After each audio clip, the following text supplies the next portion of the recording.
চিতা নামটি শুনলে চোখের সামনে ভেসে আসে প্রকৃতির এক অলৌকিক দৌড়বিদ, এক প্রাণীর ছবি। 1 মাইলেরও কম দূরত্ব মাত্র কয়েক সেকেন্ডে পার করতে পারে। 120 কিলোমিটার প্রতি ঘন্টা পর্যন্ত গতিতর বাধা ধরা সীমা।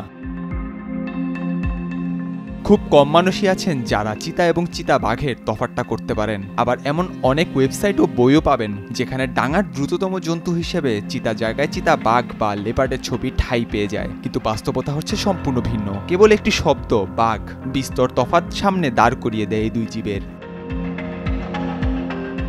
সাধারণ ফ্যানের দিন শেষ, আকিস ফ্যানে বাংলাদেশ।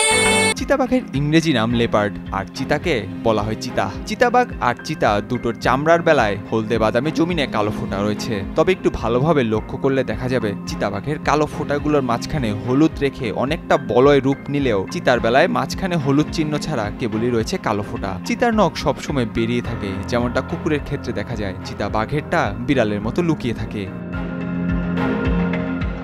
এত অসাধারণ গতিজার সেই প্রাণী এখন জীবন মৃত্যুর সন্ধিক্ষণে দাঁড়িয়ে। বিশেষ করে এশীয় প্রজাতির যে কয়টি চিতা পৃথিবীতে এখনো বেঁচে রয়েছে সেগুলো। এদের বাস ইরানে, আর দুর্ভাগ্য সেই ইরানই এখন ভয়ানক যুদ্ধের কেন্দ্রে পরিণত হয়েছে। একটা সময় ভারত, পাকিস্তান, আফগানিস্তান, মধ্য এশিয়া আর আরব উপদেশে ছিল এশীয় চিতার অবাধ বিচরণ। ভারতে তারা পরিচিত ছিল হান্টিং লেপার্ড নামে। রাজা নবাবদের পোষা হিসেবে শিকারে ব্যবহার করা হতো তাদের। পোষ মানত সহজেই, অ্যান্টিলোপ দেখলেই দিত দৌড়। তবে এই ইতিহাস বেশি দিন টেকেনি। 1951 সালে ভারতে এদের বিলুপ্ত ঘোষণা করা হয়। যদিও তারপর 60 ও 70 দশকের মাঝে মধ্যে কয়েকটি চিতা দেখার দাবি এসেছিল, কখনো মধ্যপ্রদেশে, কখনো হাজারিবাগে। তবু সেগুলোর কোনোটি বৈজ্ঞানিকদের কাছে এখনো যথেষ্ট প্রমাণ দিতে পারেনি। সময়ের বিবর্তনে একটা সময় এশিয়া থেকে হারিয়ে যেতে থাকে প্রাণীটি। পাকিস্তানে বেলুচিস্তানে শেষ চিতাটি মারা পড়ে 1997 সালে। কাজাকিস্তান, উজবেকিস্তান থেকে বিদায় নেয় 80-র দশকে। আফগানিস্তান, তুর্কমেনিস্তান, এমনকি সৌদি আরব থেকেও তারা নিশ্চিহ্ন হয়ে যায় বহু বছর আগেই। আজ পৃথিবীর একমাত্র দেশ যেখানে এশিয়াটিক বা এশীয় চিতা এখনো বেঁচে রয়েছে সেটি হলো ইরান। তবে সেখানে থাকা চিতাদের সংখ্যাটা শুনলে বুকটা কেঁপে ওঠে। বিভিন্ন আন্তর্জাতিক সংস্থার হিসাব অনুযায়ী এখন ইরানে বেঁচে আছে কেবল 17 থেকে 30টি চিতা।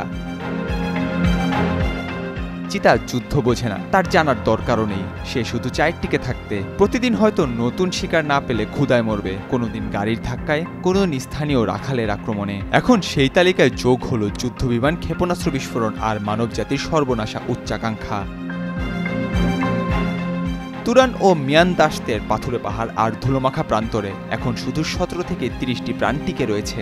যে কোনো মুহূর্তে যে কোনো একটি হারিয়ে যেতে পারে। এদের হারালে আমরা শুধু একটি প্রাণী হারাবো না, হারাবো এক দৌড়, এক ছুটে বাঁচার গল্প, একটি ইতিহাস।